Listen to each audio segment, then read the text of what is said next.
Good morning everyone. I hope তোমরা সকলে খুব ভালো আছো অ্যান্ড আমিও খুব ভালো আছি।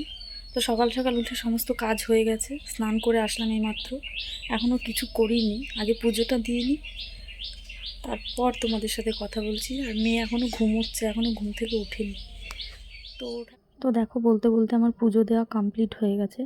আসলে ওই যে বললাম না, আমার মেয়ে এখনও ঘুমোচ্ছে, তোমরা তো দেখলেই। আর আমি সবসময় চেষ্টা করি ও ঘুমিয়ে থাকতে থাকতে পুজোটা দিয়ে দেওয়ার, কারণ ও উঠে গেলে ওকে ফ্রেশ করা, ওকে খাওয়ানোর একটা ব্যাপার থাকে, তারপর তো রান্নাবান্না করতে হয়। তাই জন্য আমি সবসময় চেষ্টা করি ও ওঠার আগে পুজোটা দিয়ে দিতে। আর সত্যি কথা বলতে, সকালবেলা উঠে স্নান করে পুজোটা দেওয়া হয়ে গেলে মনটা অনেক হালকা হয়ে যায়, মনে হয় যেন অর্ধেকের বেশি কাজ হয়েই গেছে। তো এই হচ্ছে ব্যাপার।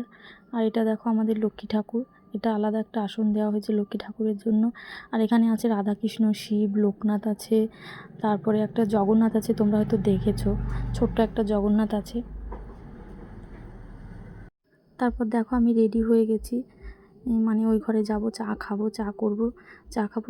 সকালবেলা শাশুড়ি মাই চাটা করে, তবে আজকে বোধহয় ওই ঘরে যাইনি, এখন আমি গিয়ে দেখছি, হয়তো যাইনি। তো আমার মেয়ে এখনও ঘুমোচ্ছে, তার আগে চাটা করি, ওর খাবারটা করি, তারপর এসে ওকে তুলব। তো দেখো চলে এসেছি এই ঘরে সকাল 7টা। তার মানে ভাবতে পারছো আমি কত সকালে উঠেছি। 7টার আগে আমার সমস্ত কাজ কমপ্লিট। তো বাসনগুলো রাতেই ধুয়ে রেখেছিলাম, ওগুলো এখন গুছিয়ে রাখবো, তারপর চা করব। বললাম না আমার শাশুড়ি মা এখনও এই ঘরে আসেনি, তো আমি করে ফেলি চাটা, দিয়ে খাই। দেখো বলতে বলতে মেয়ে উঠে গেছে, ওকে খাবার খাওয়াবো, তারপর রেডি করে ওকে একটু স্কুলে পাঠাবো। মানে আমাদের এখানে একটা খিচুড়ি স্কুল আছে যেখানে ও যায়। তো দেখো রান্নাঘরের দিকে চলে এসেছি, এখনও কিছু গোছানো হয়নি, জাস্ট তোমাদের দেখালাম। আসলে এখানে আমরা রান্না করি, মানে উনুনের রান্নাটা এখানেই হয়, সকালের রান্নাটা উনুনেই করি। তো অনেকটা ব্যস্ত ছিলাম, তোমাদের আর কিছু দেখাতে পারিনি। দেখো এই তরকারি, তো দেখো তরকারিটা হয়ে গেছে। আসলে তোমাদের আর কিছু দেখাতে পারিনি, সবজিগুলো আমার শাশুড়ি মা সব কেটে রেখেছিল, আমি এ ঘরে এনে রান্নাটা শুধু করলাম। আর চিকেনটা হচ্ছে, দেখো চিকেন রান্না হচ্ছে আজকে, চিকেনটা ফুটছে, চিকেনটাও প্রায় হওয়ার মুহূর্তে, একটু পরেই নাবিয়ে ফেলবো।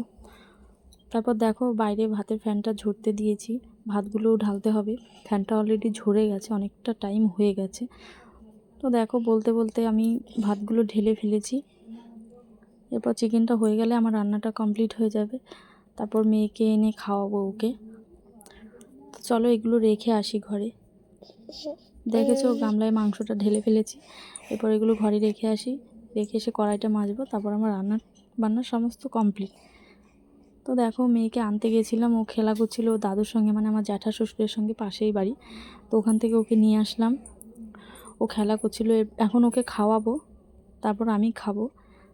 আমার শাশুড়ি মার খাওয়া হয়ে গেছে আগেই, উনি খেয়ে নিয়েছে আগে।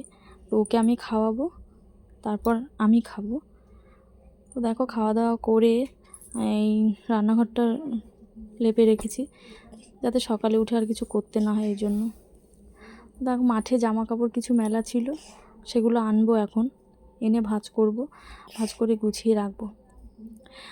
তারপর চলো দেখো দুপুর হয়ে গেছে, এখন পুপু সোনাকে স্নান করাবো, তারপর ওকে ঘুম পাড়াবো, আমিও ঘুমোবো। চলো বাই বাই, টাটা, ভিডিওটা এই পর্যন্তই।